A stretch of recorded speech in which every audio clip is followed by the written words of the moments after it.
we're back for the fourth and final segment of the TD show. We're going to get a little more into the Hall of Fame voting process here. First, let me give you a quick poll update. Facebook poll today is, what wild card team is most likely to win this weekend? New Orleans, Indy, San Fran, or San Diego? Right now, it's all looking pretty even, 25% apiece. So be sure to vote on that, get it broke up a little bit. A comparison I wanted to make real fast, talking about PED users getting to the Hall of Fame, is that possibly 30 years from now, this whole PED use could be looked on in a different light. Take, for instance, today, as we speak, there are people sitting in Berrien County Jail for possession of marijuana. Also today, in Denver, Colorado, you have people using marijuana recreationally. So, who is to say in 30 years that it won't be the norm for all baseball players to use PEDs? And I mean, what we see is what we want from this in a lot of ways, in that a lot of players are using PEDs to recover quicker and get back on the field, and people are paying tickets and buying the MLB package to watch those players get back on the field. I agree with you. And we're not talking about the anabolic steroids of the old days when we talk about PEDs. These people are not using these drugs just to get juiced up, not overusing them to a great degree, causing themselves great physical harm. They're using it to heal. They're using things to make their body heal faster, to take the recovery time out of healing. I think that eventually it's going to be something that we're going to see as being a little more mainstream, maybe not as big of a deal as what we're thinking about. I think we're starting to understand that it's not a miracle. It's not going to make you a huge guy instantly. It's not going to take somebody with no talent and make them an expert baseball player. Right. And again, I'm not arguing that I want PED users on my team, but I do believe that they belong in the Hall of Fame. I mean, they were a part of the game. But now to talk Hall of Fame a little bit with us, we have John Allen. John, are you there? I'm here. How are you doing today, John? I'm good. How are you? Good. We assume you are happy seeing Tony La Russa get into the Hall of Fame. I'm sorry. Could you repeat that? I said we assume that you're happy to see Tony La Russa get into the Hall of Fame. Yeah, I thought he was deserving. It's the Hall of Fame. I don't know. Sometimes those baseball writers seem kind of elitist. You know, most of them probably never played the sport and don't have as much understanding for it. But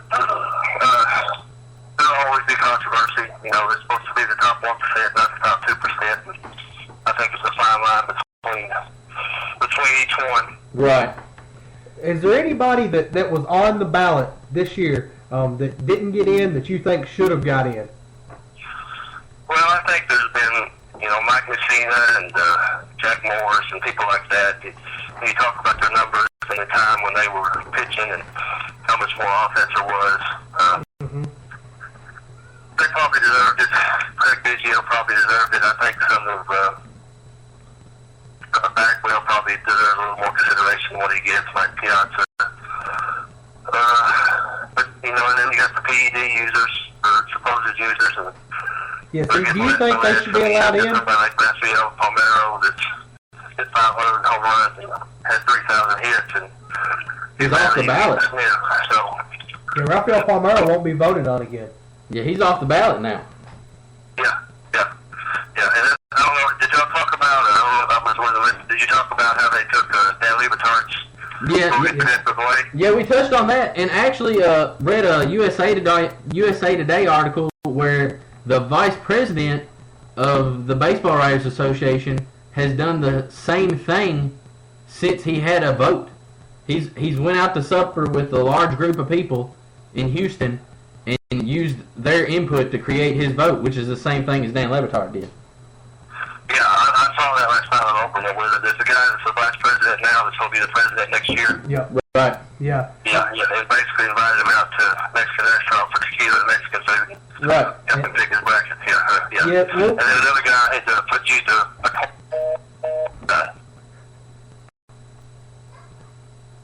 he was deciding he had to come down to 2 people and go pick up, so he put the points. yeah. Since we're talking about that, do you think there's a better way? Or do you think there's a better way to do this? What kind of change do you think we need for voting people into the Hall of Fame? I think it should probably be a committee that's selected, kind of more like the Veterans Committee. Mm-hmm. You know, so those people have more than just writing about baseball knowledge for the most part, and have a better understanding of what it means to be one of the best players in baseball. That would probably work better in my opinion. Do you think that with this committee that PED users should be allowed in, or that PED users should be allowed in at all? It's hard. It's a tough time. I mean, at the time, you know, most of the guys that are not going in have never actually tested positive for anything while they were playing. You know, a lot of it is, you know, we pretty much know they were involved in something, but you know, at the time they were playing under the guidelines and the rules that were in place at the time. I mean, it's hard to punish somebody for just trying to do everything they could do to be the best at the time, in my opinion. Right. Yeah, we agree with you. I mean, that was the way the game was going. Once a couple people started doing it, you almost didn't have to, but to try and put yourself in the conversation, like Barry Bonds wanted to do. He almost needed that to get himself back on pace with what McGuire and Sosa were doing. Let's see what TJ's got here. Something I want to touch on. Obviously, voters are having a problem with PED users. Do you believe that voters are going to start tying PED use to managers? I mean, obviously, La Russa got into despite managing McGuire, but let's say Dusty Baker gets 2,300 wins. He managed Bonds and Sosa. Do you believe that will be taken into consideration? I think it's going to be a long time before Dusty Baker has credentials. But, well, I mean, La Russa managed Conseco, too. That's right. That's right. He managed more than, you know, he managed a number of people, and you don't really hear that much about it. So I don't think so. I mean, I can't think of anybody that managed during that time other than the guys that are going in. Right. So, I mean, who's been managed in the last 15 years? I mean, really, You're at it right now. probably La Russa and Dusty Baker, if he was to get there, would be the main two that manage steroid users. Yeah. All right. Well, for those who don't know, John, you're a Hall of Famer yourself. You were a great player at Cumberland County. You went on to play at EKU, had a great career there, got inducted to the EKU Hall of Fame, then went to play professionally overseas. But now that your basketball career is over for the most part, I feel like you consider yourself more of a baseball fan than a basketball fan. If you could go back, would you rather have had the talent and success you had in basketball in baseball?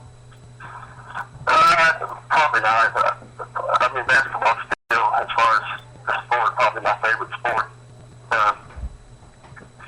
I think that's why I enjoyed baseball so much, because I never played it.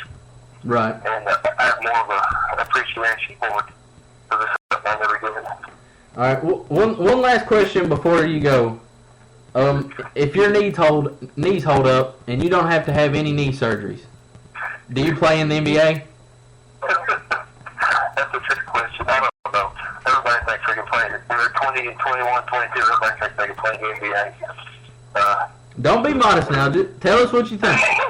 Probably not. You know, a 6'5" post player from OVC, but you don't see a lot of those make it to the NBA. Right, but you had the ability to come out from the post. You could shoot from outside. Yeah, not all 6'5" post players are known as the Burkesville Bomber in college. Not they weren't all dumping threes all day long.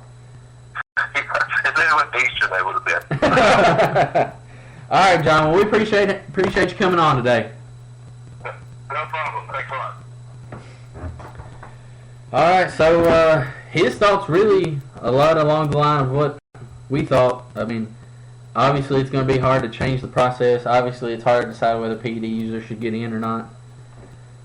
Something real fast. just looking at next year's ballot, you got Randy Johnson, Pedro Martinez, John Smoltz. Sure, first ballot Hall of Famers, one would assume. Easy first ballot Hall of Famers, I imagine. That's something, you're seeing, the thing is, you're seeing a lot of pitching get in, a lot of big-time pitchers, and all these hitters are getting left out. Yeah, and I think that says something about the way that things are going during the PED era. If you were able to have success, you were pretty good. All right, but we're gonna step away from that a little bit and go to my favorite part of the segment. 2 minutes with Paula Dan. Gonna throw on a big slab of beef. What do you have for us today, Dan? Look, I just want to tell you about something that I've been making for a while now. Something pretty simple, everybody loves. Just your basic cornbread recipe. You know, if you're poor like me, you got to have something to eat. You can always throw on a pot of pinto beans and cornbread. Doesn't take much to cook pinto beans. Just toss them in the crock pot, let them go. But to make cornbread, get you an iron skillet, heat it up, throw a little oil on it, leave it on the stove to stay hot. That's the trick. 2 cups of cornmeal, about half a stick of butter. Take that butter, stick it in the microwave for about 10 seconds, melt it, dump that in your cornmeal, cup and a half of milk, 2 big eggs. The butter's the trick. Not most people don't use butter. They usually use oil. This gives you a nice yellow and nice moist color and flavor. Throw that in there, mix it up very well. Dump it in your hot skillet. Now this skillet's going to be hot. When you pour it in there, it's going to sizzle, give you a nice crust on the bottom, keep it from sticking. Get a pot holder, throw that in the oven that you have preheated to 400 for about 20 minutes. Be delicious. That'll be good. That'll keep you happy. Give you something to eat on a nice cold winter day. Won't break the bank. Make your lady happy. That's what it's all about when you're cooking at home. All right, just something I want to remind our listeners of.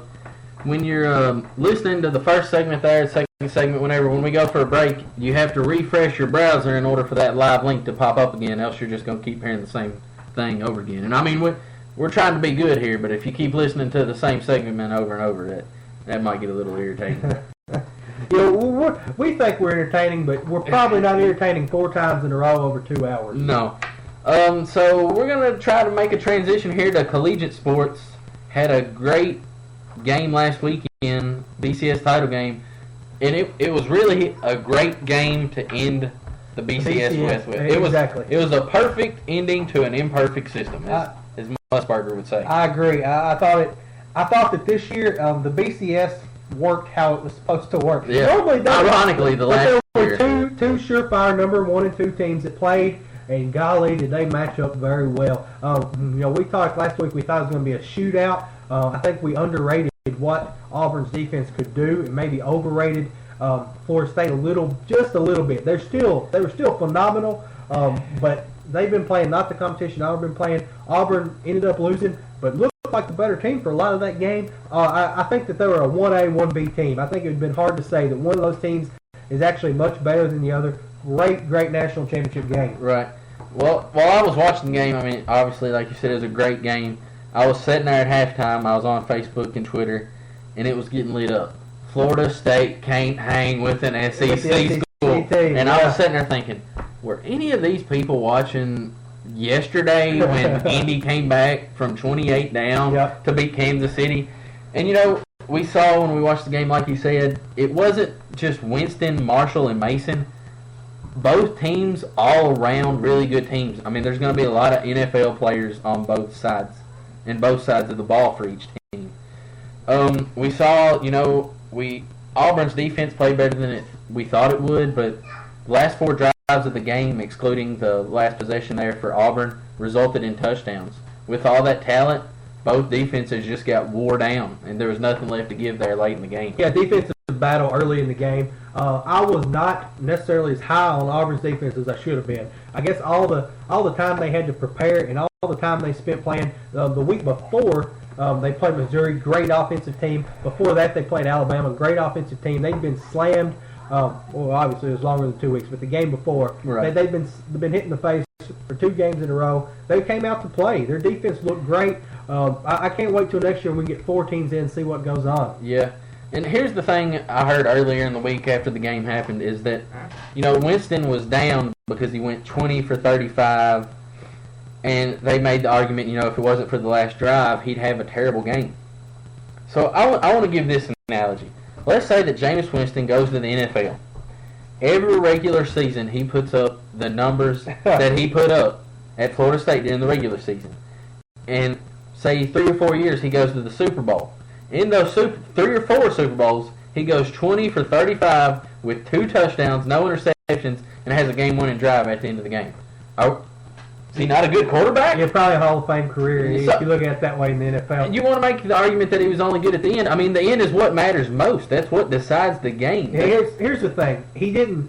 What makes him a great college player is that he didn't let the first 3 quarters break him down. A lesser college player wouldn't have been able to perform at the end that way because they'd have been too tore up. Nothing shakes that kid. You can tell that from all the stuff he's went through this year, both on and off the field. Nothing shakes him, and that's the mark of a great quarterback, I think, or a great athlete, great player, and leader on the field. You can tell that even though he's a freshman, younger than any, I guess, national championship winning football player, quarterback at all time, he had the full leadership of that team. He said he had the most respect in that game-winning drive from his team than he had all year. Right. Took that team on his back and won. Yeah. I wasn't as high as everybody else before the season, but that performance towards the end of the game showed what he's capable of doing going forward. Yeah, and I mean, 40 years from now, if anybody remembers that game, they don't remember him going 20 for 35. They remember him leading his team down to victory. I mean, it's a week later, and that's what we're hearing now. Right. While we're talking college football, I want to switch pages just a second. We've got a question off the Twitter feed. Curious what your thoughts are about the Lane Kiffin hire by Alabama. I have a thought on that. We know that Alabama and Nick Saban had a close relationship with Lane Kiffin. He had him come over and look at his offense before SEC, the SEC game against Auburn. He had him look at his offense again before they played in their bowl game. We know that Saban likes Lane Kiffin a lot, believes in him as a football coach. Lane Kiffin's problems have always been not on the football field. What he does behind the scenes, he's maybe a little arrogant, causes problems, gets mad at people, shoots his mouth off. If there's a person in the world that will control that, will stop that from happening, maybe aside from Bill Belichick in the NFL, it's Nick Saban. He will have him on a leash. He will be able to harness all of his talent, which he has a lot of in designing offenses. Nobody's ever questioned the fact that he was a great coach, just not that great of a leader, maybe not that great of a face for your organization. No one's going to take the place of Nick Saban as the face of that organization and that school. They're going to harness his skills. Saban will keep him under wraps at least for three or 4 years until somebody decides they want to give him a shot again at a head coaching job. Maybe he's learned enough about the way that Saban handles his business off the field and with the media that there shouldn't be any trouble at all. I really, really like the fit. I think that exuberance that he brings, maybe that excitement level that he brings, mixed with Saban's defense, they got to do something. Malzahn is a genius. He's like a mad scientist, sits in his basement, draws up plays. Maybe this combo brings him back to win SEC next year. Yeah, I can't speak for what Lane Kiffin can do for Alabama, but what I can tell you is the one thing that gets Lane Kiffin another big job is him taking this position of Nick Saban. Absolutely. If I had to pick one thing, like how does Lane Kiffin get another big-time head coaching job? Go coach under Nick Saban. Exactly. So I think Alabama does more for Lane Kiffin than Lane Kiffin does for Alabama. Yeah, Nick Saban is the Belichick of college football. We know what happens when you go to work for Bill Belichick. You're going to end up getting offered a job somewhere in the NFL. It doesn't matter if you're a water boy on Belichick's sideline. Somebody's going to give you a coordinator or head coaching job. And that's going to be a good thing for Kiffin, and I think that it honest to goodness will be a good fit there at Alabama. Yeah. Moving on to another collegiate coaching hire, Charlie Strong, which happened last week. We didn't have much time to discuss it. Going to Texas. I said this last week, and I still think it's a good hire. We saw Pat Forty put out an article this week where he criticized it, saying that he didn't think Charlie Strong could keep up with all the extracurricular, like the Bighorn Network and courting the media, like Mac Brown did. And what I thought of instantly is Bill Belichick. I mean, how does he handle the media? Yeah, Belichick, and if you want to look at people who coached in college a little more recently, look at the Harbaugh brothers. Yeah. And how they handle the media. They say what they're going to say, and if it's against what they want to say and it's not what they want you to know, they're not going to tell you. Charlie Strong does not have to do that.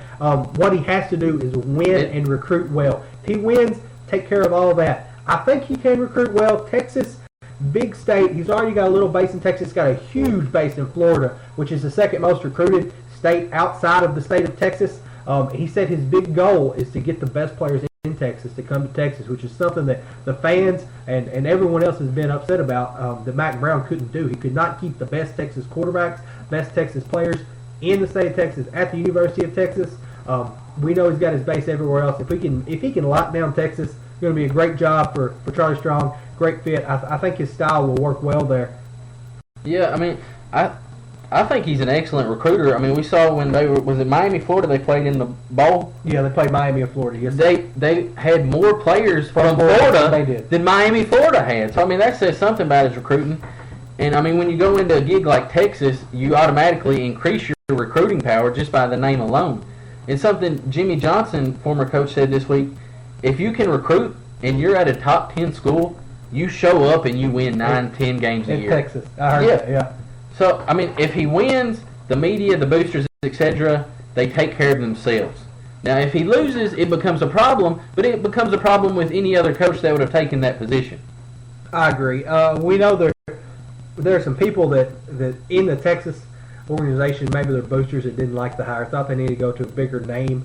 I don't think a name is what you need at Texas. You need a guy with a new face, a fresh offensive plan, a strong defense to come in and kind of revitalize that system. We've seen what's happened the past few years when you pick up a big name, maybe try and follow the same way you've been doing it for the past 10 years, and things have gone downhill a little bit every year. No new change, nothing going up. Charlie Strong's going to bring change. I think he's going to be a great fit there. What's a little more interesting and a little more confusing to me is the replacement for Charlie Strong in Petrino at Louisville. What do you think about that?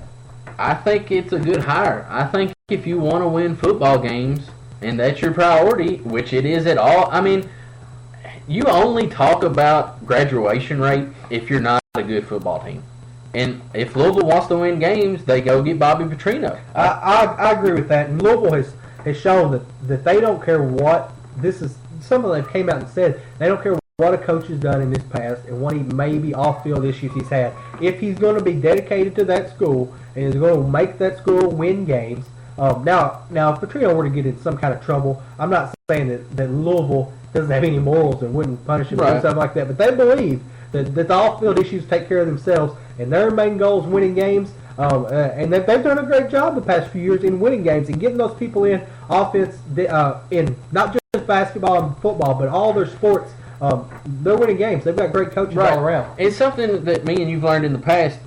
There's only about 20 programs in the country that make money. I think it's 18. 18 that make money off football athletics.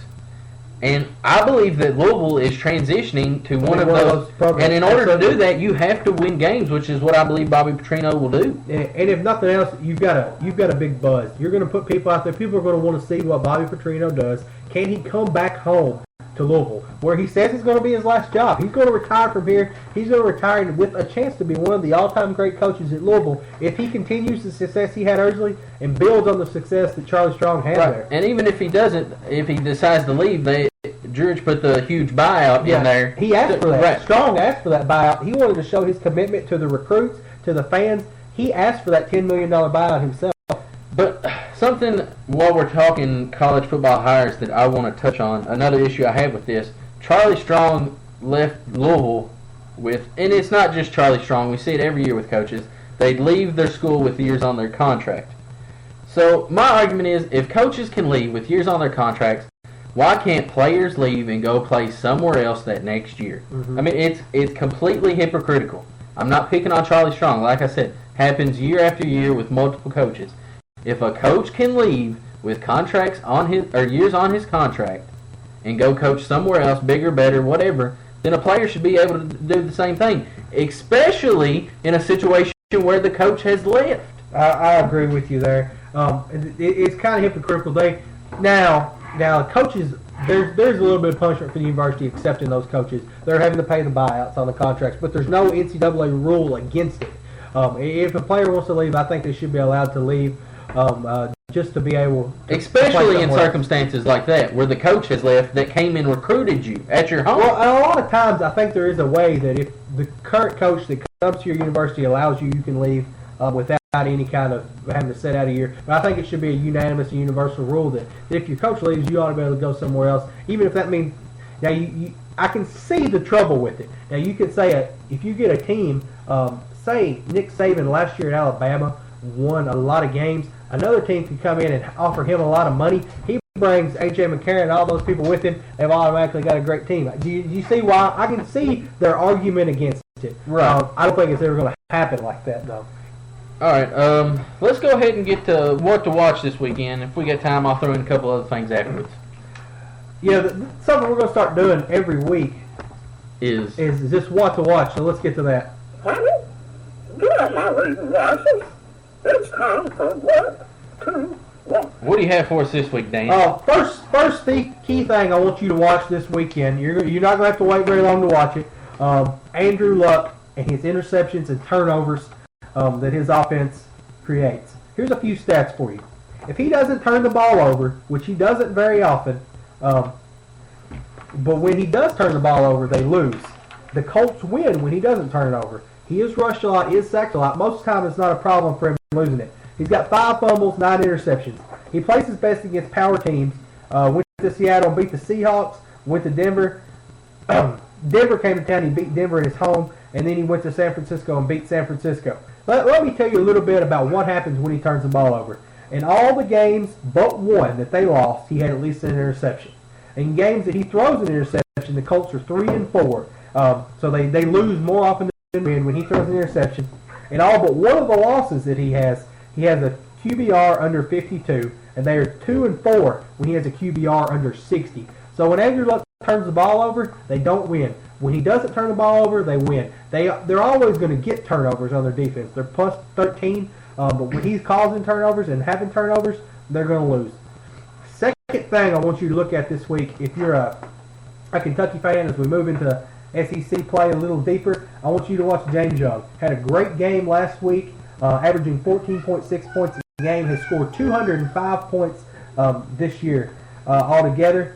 He's got 12 steals. He's playing great defense, and I think he is going to be a difference maker. He has stood himself apart as the second best player on Kentucky's team, capable of carrying the load whenever teams double down on Randall. And now that he has showed himself to be this great spark and this great player, teams are going to have to figure out who they're going to double, and that's going to be the difference maker in how many games Kentucky wins in the SEC this year. That's what I think you should watch. What to watch. Real quick, Jay Gruden, good hire at Washington. No. I don't think so. And you got this system built around RG3. You've got a system that Jay Gruden likes to run that's a spread passing offense. You've got RG3 who has always ran a pistol-style offense built around him. Don't think it's going to work. Yeah, I agree. I don't know that it will work. I think Jay Gruden is deserving of a head coaching job. I think he's done a good job with what he has in Cincinnati, making that offense better every year. Just don't know that he's a fit there, unless you're trying to take RG3 away from that, make him a pocket passer where he'll have a longer career. Great hire, bad fit. Real quick, Tim Tebow, do you think the reason he doesn't get another chance is based on religion because he's publicly a Christian? Part of it, in that his Christianity is very important to him, and that creates a media storm around him. You've got someone who really needs some work. You know, he's a great runner, and he's a great leader. Needs a little bit of work as a passer, but the baggage that comes with him as far as the media storm might not be worth it to a lot of teams. You got to assume he's as good as Chad Henne, though. Oh, yeah.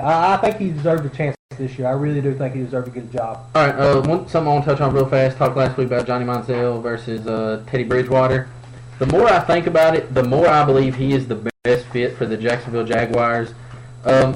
If that team has a chance to be in Jacksonville in the next 3 years, I believe it's because of him. With him. He has the nickname. He comes in, he sells jerseys, he sells tickets. He can run. Maybe he can get away from what that line's letting by him. If he can stay healthy in Jacksonville, not get drilled too many times, great fit, very exciting, what they need, put fans in the seats, great fit. It's been a great show. Thank you guys for listening to us. We appreciate all your support. You can watch us on YouTube or listen to us on Spreaker for the rest of the week. Once again, this is Daniel. This is TJ. This is the TD Show. Thanks for listening.